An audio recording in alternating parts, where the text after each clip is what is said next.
Okay, welcome back to Kinetic Chain Disc Golf. Today we're going to be focusing on increasing our distance. And in that effort, first thing that I've done is to try and work on getting my reach back to get to a more straight pullback. And I've harped on this before, but I've done a little bit more work on it. Mainly because one of the things that holds me back in my distance is I tend to pull things to the right a little bit.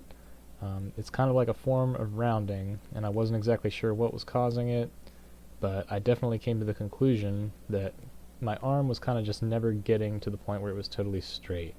It was kind of being held in a right angle as I turned around, and then being kept in that right angle as I kind of threw my upper body forward.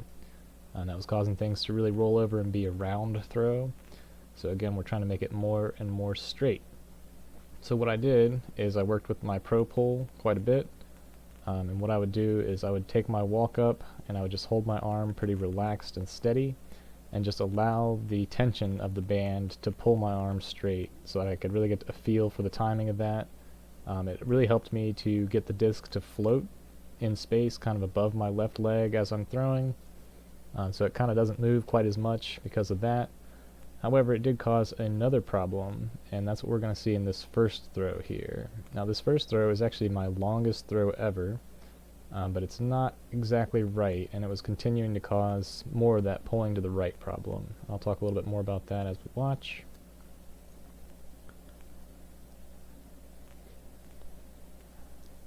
So there's definitely been some improvement on this reach back. As you can see, it's getting much straighter than it had before. It's still not completely there. I'm kind of holding the disc a little bit lower than is ideal, but let me rewind it just a little bit, just so you can kind of pay attention to also that the disc tends to stay in place as I turn around the disc starting here.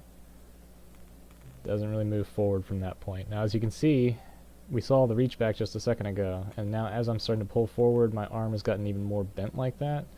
And I had a really big shift in the angle of my shoulders and my upper body. Let's watch that part again.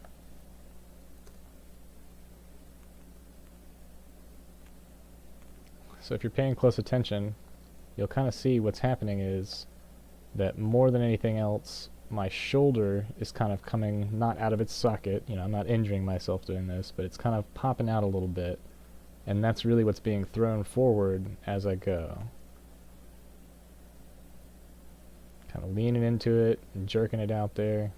And this throw, again, this is my longest throw that I've ever measured, but it's the least correct throw we're going to see in this video. Unfortunately, we don't see the end of it. It's kind of trailing off down there right now. This is where it landed. Pretty close to that basket, which is 576 away, and I did measure with the view disc at 537. So on this one, I have a much better reach back. What I'm doing here, I'm really trying to get my shoulder to, again, not be popping out as I'm going back, and then not to be thrown forward as I go into the actual pull through. Because what's going to happen with that is it's going to throw everything kind of offline, and I'm not really going to get all the energy through my arm into the disc. It's kind of, it just gets wild from that. You'll see this one looks much, much nicer on the reach back.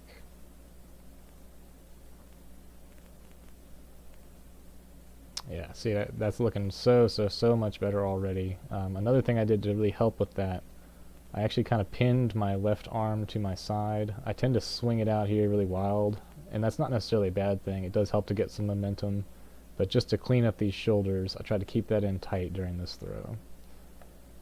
And again, this one does not go as far as that other throw, but it is more correct. It's still kind of feeling like it's shanking off to the right a little bit as I'm following through, but overall that's a big improvement, even though it did not go as far. And shot shapes and accuracy are going to be very important to distance as well, if not just as important. I do have a theory as to why these are not going as far, but that's going to be saved for the next video that's coming out in this series.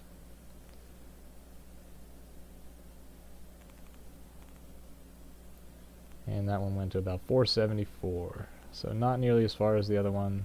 The other one wasn't on screen super long, but it kind of was down here somewhere. Again, the basket's right there, so this one's, you know, quite a bit shorter.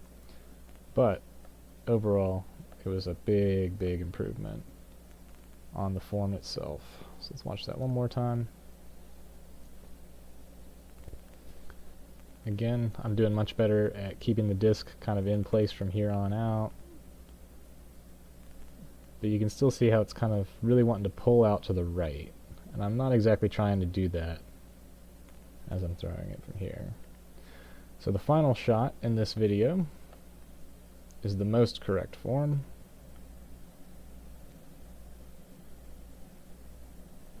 Again, keeping the disc well in place there, but here, as I get to full extension, you can still kind of see there that as I'm shifting that weight, this whole shoulder sort of tilts forward. It's like I'm leaning in with my shoulder, but the shoulder itself is not popping out as much. And so if you watch as I come around, my power pocket is more in front of me than it has been on the other shots. And I'm getting my arm to come to full extension and then return to a full extension with a much more active elbow at the point of release. So it's really coming out at 10 o'clock here. It's not being rounded around my body like the other ones are. Now this one does turn over quite a bit, and it fades very far to the right, honestly. It kind of feels like a lot of that distance is wasted going to the right like that, but it's not a shank to the right as the other ones are. It's really just a true turnover. And it gets very hard to track this one at the very end. It does come out of it. It ends up landing somewhere right around over here. I always lose it right around there. But we did measure that one with U-disc as well, and that one's only at 427, so that's even less far than the last one. However, these changes are going to allow me to get more distance when I make the next change to my throw that I've been working on, and again, that's going to be for the next video in this series. But the takeaway is, if you get much more of an active elbow and make sure that when you're pulling your arm back, firstly, you shouldn't feel like you're reaching back. You should feel like your body is kind of being pulled to extension as you do your walk up around the disc. But when you do that, pay attention to the shoulder. If it feels like that joint is kind of pulling out a little bit, again, not in an injuring yourself way, but if you feel like it's kind of popping out, it's just going to break the chain between all of the momentum you're building up in the rest of your body so that it never quite gets to the arm.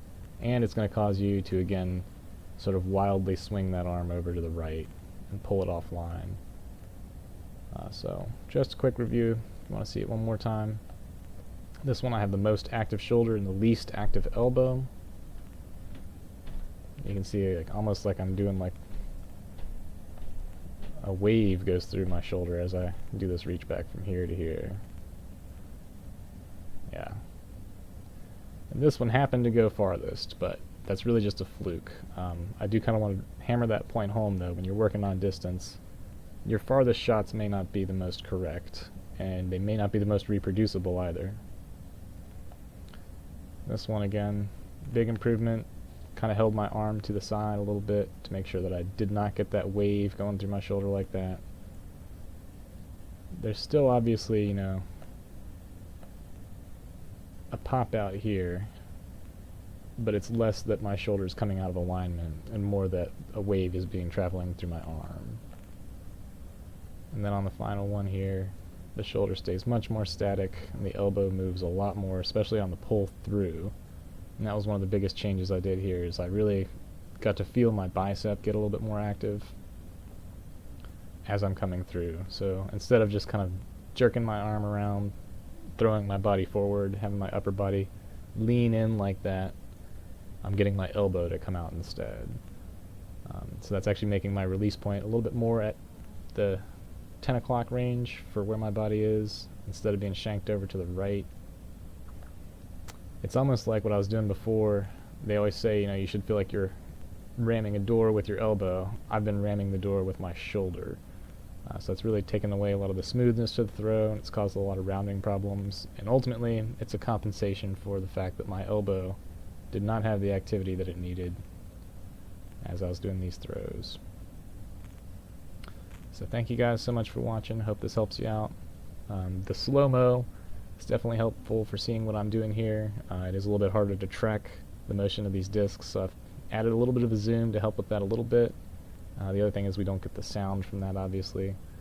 But I hope you're looking forward to the next installment of Distance Diaries, where the next change in my throw should help me get back to that longer distance while keeping this better form. Thanks so much, and like and subscribe.